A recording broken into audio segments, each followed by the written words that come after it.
Yes, there we go. Great song. And just throw this little message in here. There we go. We'll keep it going anyway. So here we go. We've got Bobby Easter, and he's doing the Rambling Shoes. And Norma was telling me that Bobby was there at Trevor's service too, the great Bobby Easter. And he said to say hi to me. Well, hi to you too, Bob. And so here we go. It's called the Rambling Shoes. Station, just a raring for to go. Stands a flyer of the north, see the head on steam she blows. She's mighty tall and handsome, with a streamlined cars behind. Just 100 miles to travel on the Sydney-Newcastle line. Scroll upon the C-38, let that old clear whistle blow, and we'll sing a song as we travel along through the sunshine, rain and snow. With a signal clear, we have nothing to fear, we're doing 60 and on time. So you can make that date, or you'll never be late when you travel the flyer line.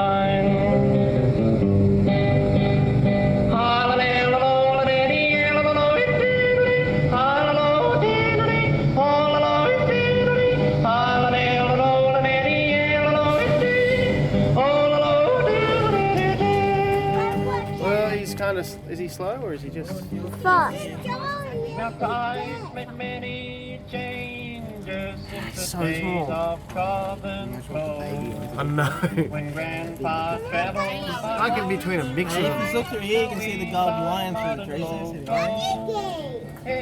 Come on, get watching monkey.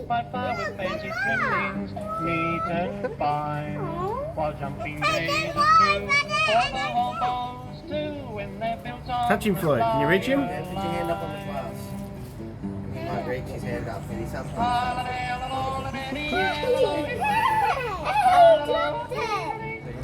Yeah. How's the moustache on him? I love it.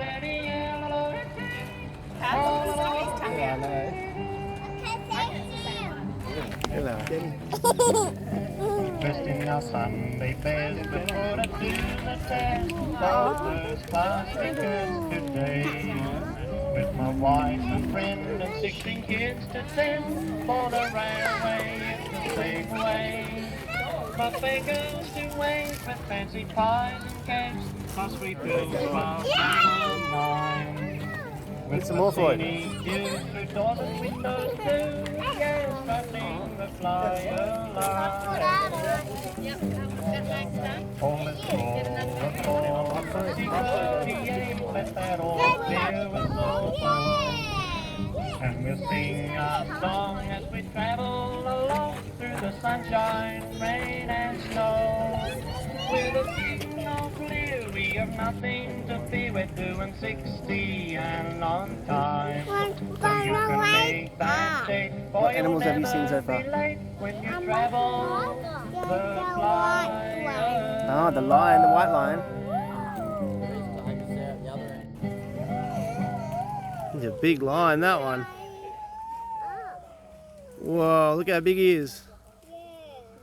Got a big mane.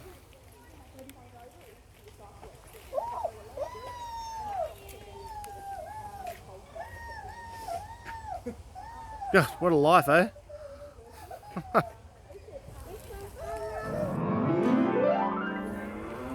Wow.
Look, I show you.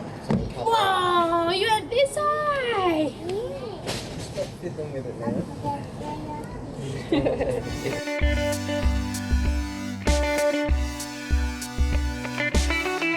Big boy coming over. Look, this is Daddy. That one's his Daddy. That's his Daddy. Daddy's it. Yeah. That one always plays with the baby.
Best animals in the entire zoo. When they're not trying to kill you. Yeah. But that's what tigers do. Tigers are solitary cats, so therefore they have to be the most apex predator. There you go. Indra! Get your stripy butt up. Whoa.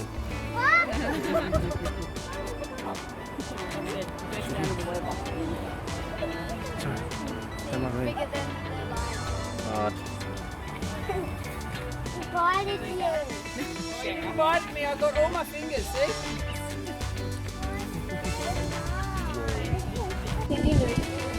Tigers at my zoo.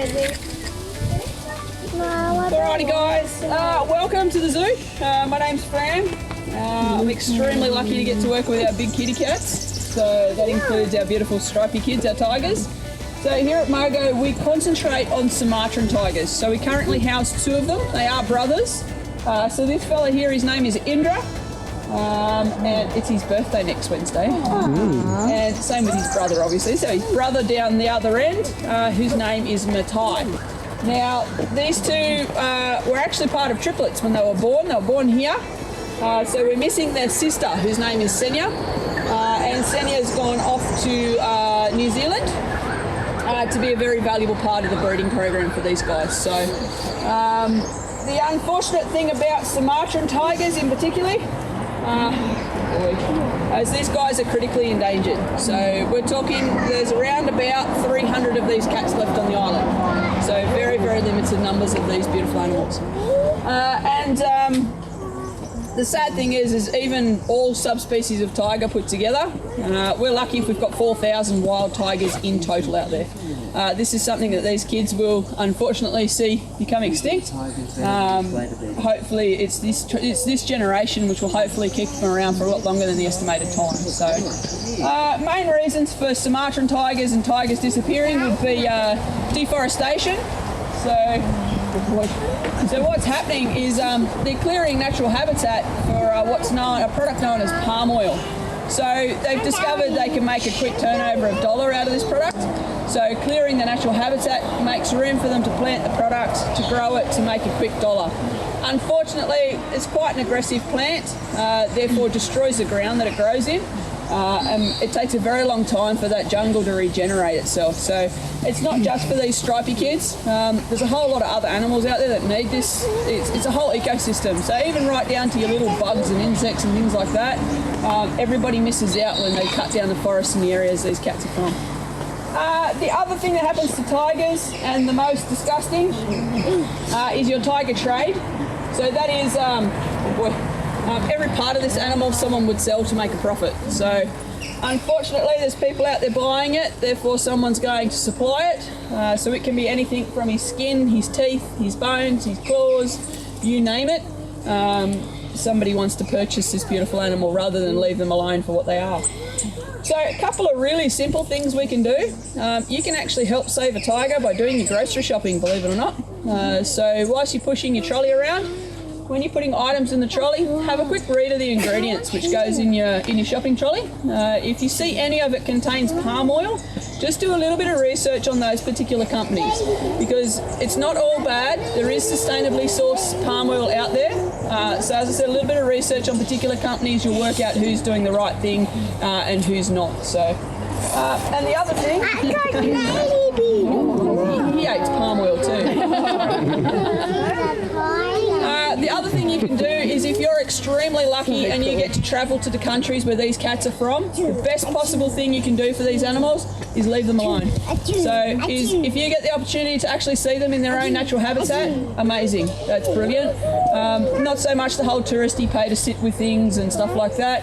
Unfortunately, it's not governed very well in these countries, therefore it tends to end quite badly for those animals. So lost the tiger again. No.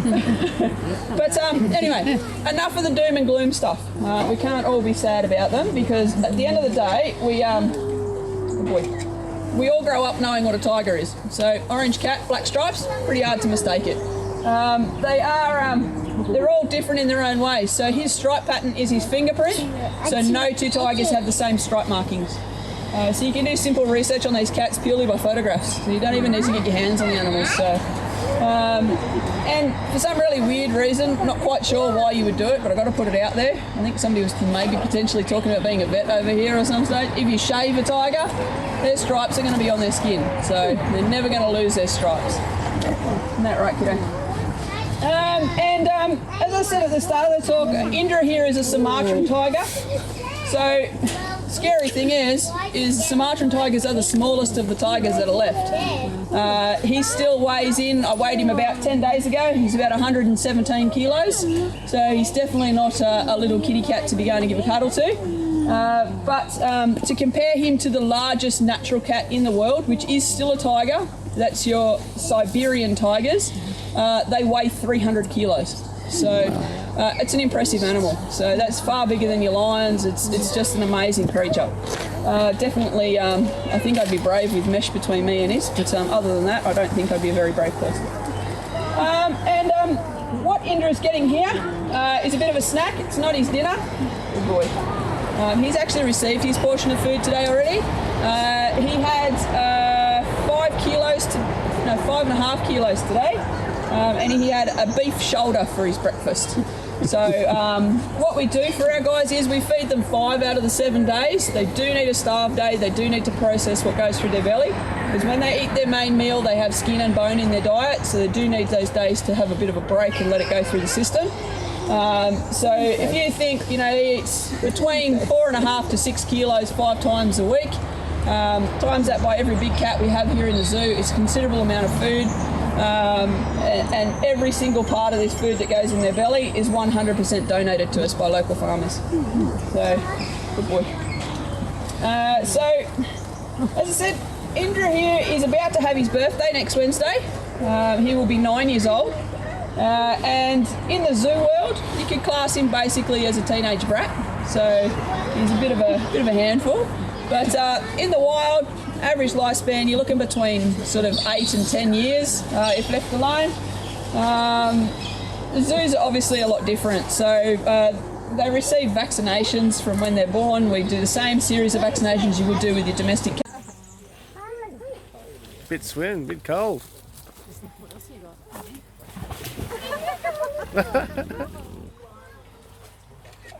Wow, Floydie, look at that lion. Oh, the tiger, sorry. You see his big claws?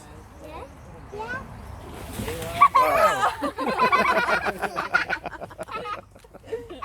It's the end of the week, I don't have to wash my clothes until I go. That's great. That's right as much as I like. Whoa! Look at the tiger. Come here. Come here. Get him. Come back next. Come back. Here. Go. So, Oh, no, not accurately. No. Having tried to measure those.